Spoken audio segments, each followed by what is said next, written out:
This is the status of our freezer. As you can see, it's only like half full. It's the beginning of September.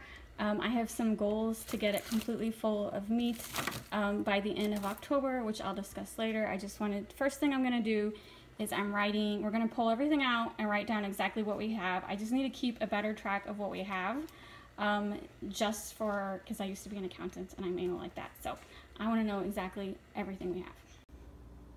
All right. I have just been watching a lot of homesteading videos and stockpiling videos, and the mistake that I've made is I did not keep a track of everything I have, and so that is why I went through the freezer. I wrote everything down. This is the garage freezer, and then everything in the normal refrigerator freezer, and then I am also going to take stock of my pantry, pull everything out and write it down just so we know what we have, because like I thought we were almost out of chicken. We have 10 packs of chicken, so that's 10 meals of chicken. I don't need any more chicken. And cleaning it out and reorganizing everything.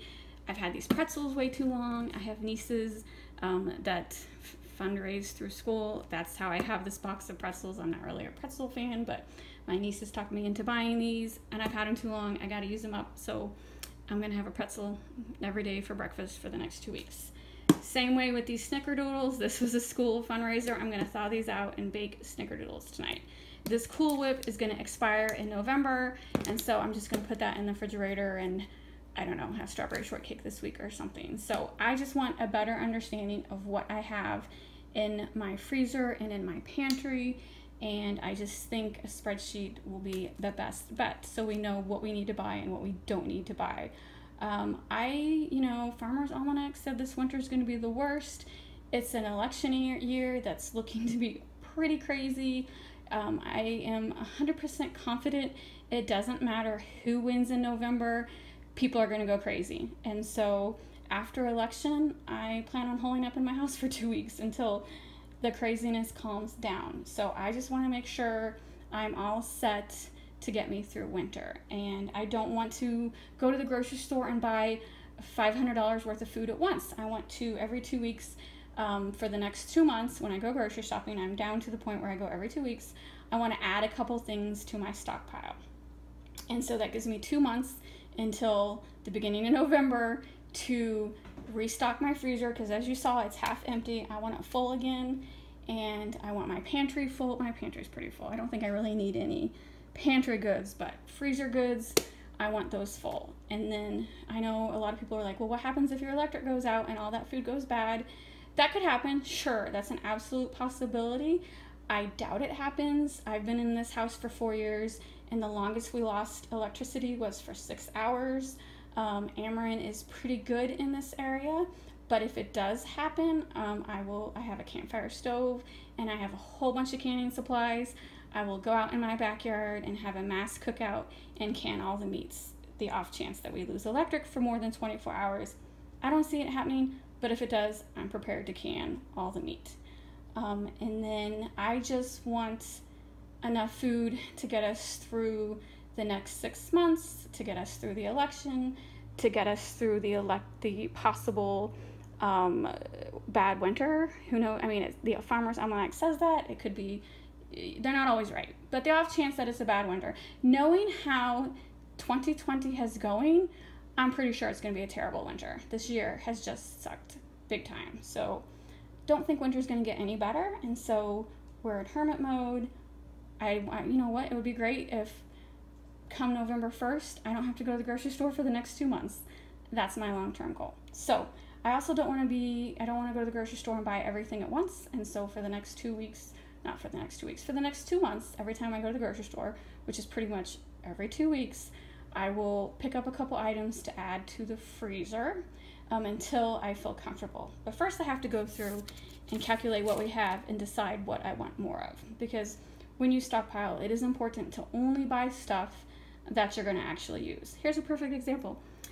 I don't really like snickerdoodles. I don't really like pretzels, but I bought it for my nieces. So now, unfortunately, I have to eat cookies and pretzels this week because I don't want it to go to waste. So when you stockpile, make sure you only buy stuff that you're going to eat. I know it's tempting to get 20 cans of green beans when they're on sale, but if you don't plan on eating 20 cans of green beans, don't buy 20 cans of green beans. Only buy what you're going to use. And so that's why I am going to go figure out what this is, what I have, and what I need more of. And then I've been rambling enough as it is. It's just, this world is crazy right now, and it's making me crazy, and so I want to be prepared.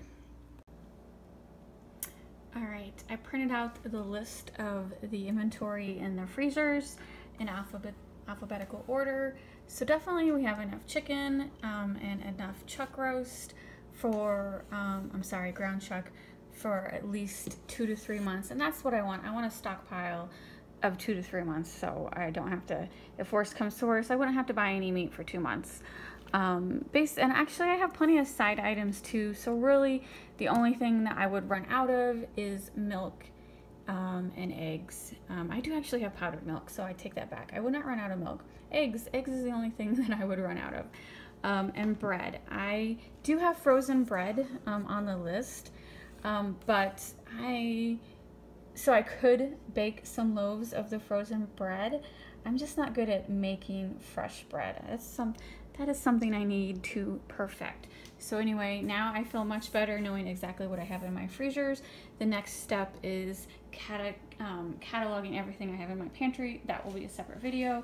So for the freezer clean out, here's the snickerdoodles. I did go ahead and bake them today, and they're okay. I mean, they're frozen cookies. They're not the best cookies ever, and they're a bit greasy, but it's a fine snack for the week. I already ate a couple. They're fine. They just, not something I would buy again, even though it's Mrs. Fields.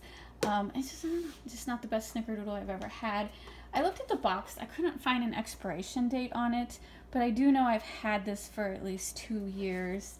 It's when the girls were in band, and they haven't done that for a while, so I definitely think this is at least 2 years old.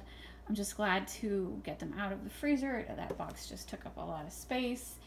And I talked to my husband about how much meat we have, and we are going to, I'll pick up a couple items at the grocery store, but most of our beef we're going to pick up at a farm in Illinois. We're going to place an order online. I bought a bunch of, we went to their open house a couple months ago, and the beef we got was so good. We already ate it all. And so I'm going to pick up the beef there. The price is comparable to what you get at the grocery store. It's just, it tastes better. It tastes better than what you get at the grocery store. So that's what we're going to do. We're going to get that meat to fill the rest of our freezer. And then, like I said, the next step is me categorizing. That's not the right word. Me taking inventory of my pantry, and I will show that later. I just wanted to show you what I'm doing right now to just make sure I'm prepared if the world gets worse than it already is, because right now it's pretty bad.